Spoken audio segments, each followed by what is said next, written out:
세계 심리학계에서 가장 많은 사람들에게 도움을 주었고 또 현재까지도 가장 많이 회자되고 있는 유명한 실험 중 하나가 1979년 미국의 작은 시골 마을에서 이루어졌습니다. 하버드 대학교의 심리학과 교수와 연구진들은 약 70대에서 80대 사이 나이가 아주 많은 노인들을 시골의 한적한 수도원으로 모이게 했습니다. 이때가 1979년이었는데 연구진들은 그 수도원의 내부를 20년 전, 그러니까 1959년도처럼 꾸며놓고는 노인들에게 요청하기를 이제부터 본인들이 1959년도로 돌아간 것처럼 20년 전 그때 자신들의 모습으로 지내달라는 것이었습니다. 노인들은 거실에 모여 앉아 라디오에서 흘러나오는 당시 스포츠 중계 방송을 함께 듣거나 TV에서 나오는 그때 TV 프로그램들을 시청하면서 마치 그때로 돌아간 것처럼 행동하며 대화도 나누기 시작했습니다. 그렇게 일주일이 지나자 아주 놀라운 일이 벌어졌습니다. 이들 노인들이 수도원에 처음 도착했을 때 연구진들은 그들의 신체 능력이나 기억력과 같은 부분들에 대해 측정을 했고 그들이 수도원에서 그렇게 일주일을 지낸 후 다시 한번 측정한 후 그 둘의 차이를 비교를 해보았는데 실제로 이 실험에 참여했던 그 모든 노인들의 신체 나이 그리고 정신적 나이가 놀랄 만큼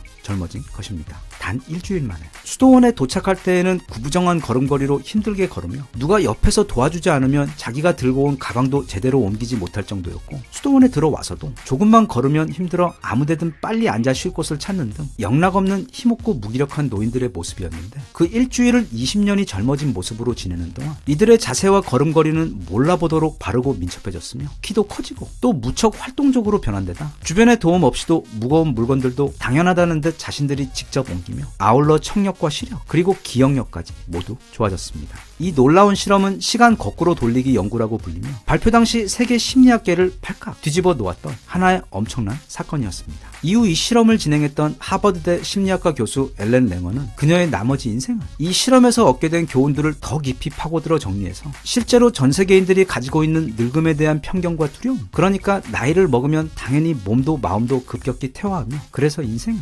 늙으면 외롭고 아프며 고달파질 수밖에 없다는 편견을 깨는데 자신의 인생을 바치기로 결심합니다. 그리고 그 공로로 하버드 대학교 역사상 최초로 여성 종신 교수로 임명받는 영광을 누림과 동시에 그녀의 연구 성과들 또한 오늘날 전 세계 더욱 많은 사람들에게 알려지게 됨으로써 그녀의 바람처럼 더 많은 이들이 자신의 나이보다 더 젊고 건강하게 살며 늙어가는 것에 대한 두려움을 이겨내는데 결정적인 도움을 주게 되었습니다. 그런 그녀의 지난 40년에 걸친 연구 결과들과 또 그래서 어떻게 하면, 그러니까 정확히 어떻게 마음을 먹고 행동하면 지금 이 상태에서 내가 더 젊고 건강하게 그리고 병에 걸리지 않고 오래 살 수 있는지를 알기 쉽게 정리하여 출간한 책이 바로 이 책, 늙는다는 착각입니다. 이 책에 소개된 많은 흥미롭고 유익한 이야기들 중에서 핵심적인 이야기를 몇 가지 꼽아 소개하자면 첫째는 책의 제목처럼 늙는다는 것은 착각 또는 편견이라는 사실을 깨닫는 겁니다. 보통 여자분들이 가장 많이 하는 말씀 중에 나는 내 나이보다 다들 동안으로 본다는 말이나 남자들이 자기는 평균보다는 잘생긴 축에 속한다는 생각은 확실히 착각이 맞습니다. 하지만 사람이 늙으면 필연적으로 시력과 기억력이 나빠지고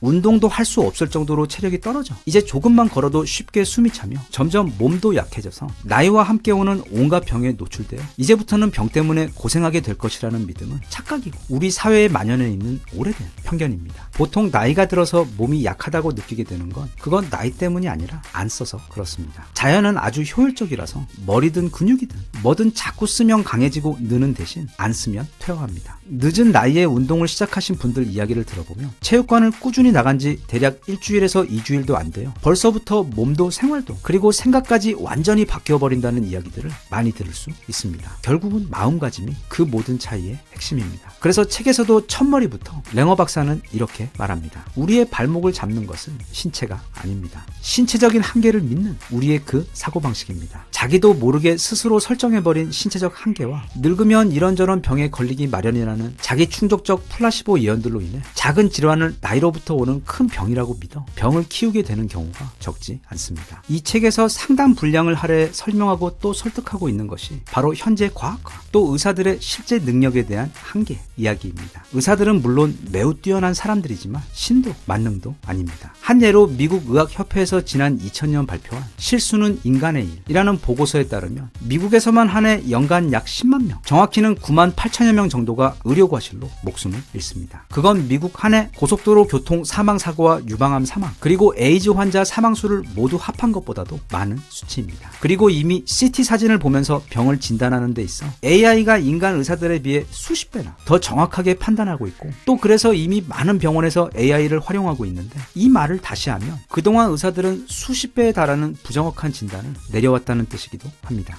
제가 정말 좋아하는 레전드 드라마 하얀 거탑에서도 보면 드라마의 주인공이자 대한민국 최고의 실력을 가졌던 외과의사 장준혁 또한 매일 수술로 수많은 환자들을 살렸지만 결국 자신의 몸속에서 자라고 있는 암은 알아채지 못해서 결국 죽었습니다. 따라서 막연히 의사들의 진단이나 말에만 의존하지 말고, 예를 들면 내가 잠이 안 와 의사를 찾아가면 그는 거의 100%의 확률로 불면증이라고 진단을 내리고 수면 유도제를 처방해 줄 겁니다. 하지만 그 대신 밤에 마시는 커피를 조금 줄이고 설탕도 덜 먹으며 점심 먹고 잠깐이라도 동네를 걸으며 산책하고 베개를 좀 더 내게 맞는 것을 찾는 노력을 해본다면 어쩌면 의사나 위험한 수면 유도제의 도움 없이도 나 스스로의 관심과 노력만으로 일주일도 안 돼요 매일 꿀잠을 자게 될 수도 있습니다. 현대의학과 의사들의 권위와 전문성을 맹신하고 그렇게 전문가에게 모든 걸 의지하며 증상마다 약을 처방받아 복용하며 그걸로 모든 게 다 해결될 것이라고 기대하는 것은 내 몸에 대한 일종의 게으름과 직무유기이기 이전에 무엇보다 효과가 그다지 좋은 방법이 아니라는 것이 랭어 박사의 말입니다. 그것보다는 내 몸의 상태와 마음가짐에 대해 마치 아이를 대하듯 항상 관심을 가지고 지켜보며 관리해야 하는데, 우리는 몸이 건강할 때에는 아무런 관심도 보이지 않고 있다가 어딘가 아프면 그때 가서야 부랴부랴 걱정을 하고 병원을 찾기 때문에 올바르게 원인을 찾고 건강한 치료 방법을 찾기보다는 의사의 진단과 약을 통한 빠른 해결 방법만을 찾게 되어 결국 스스로 자신의 몸을 항상 젊고 건강하게 유지할 수도 있음에도 단지 내가 나이가 들어 어쩔 수 없이 몸이 아프고 병이 드는 것이라고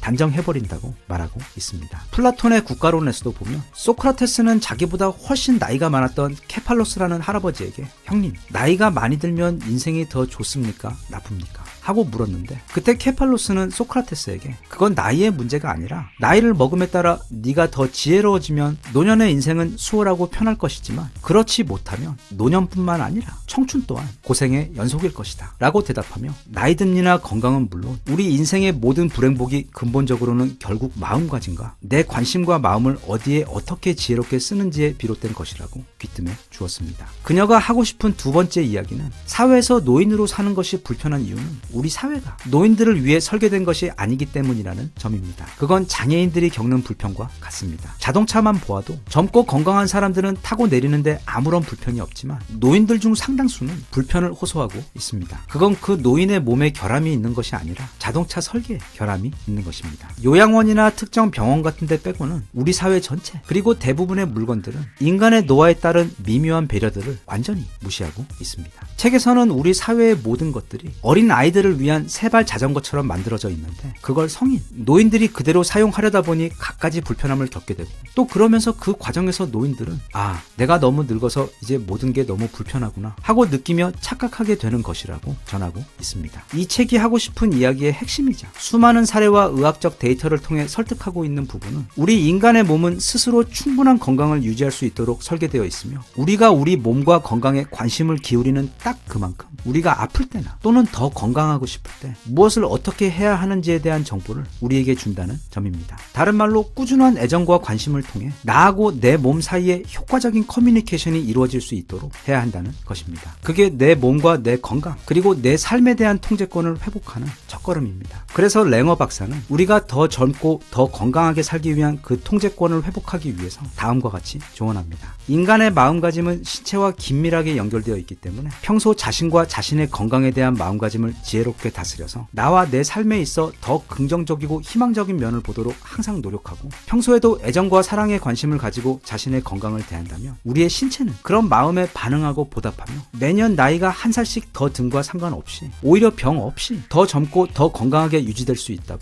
노화는 변화를 의미하지만 그 변화가 퇴화를 의미하는 것은 아니다 라는 말과 함께 지금 이 순간에도 멈추지 않고 늙어가고 있는 우리 모두에게 랭어 박사는 당부하고 있습니다. 우리 모두가 단지 오래 사는 것이 아닌 사는 동안 아프지 않고 건강하고 감사한 마음이 충만하게 살 수 있었으면 좋겠습니다. 대한민국 만세. 감사합니다.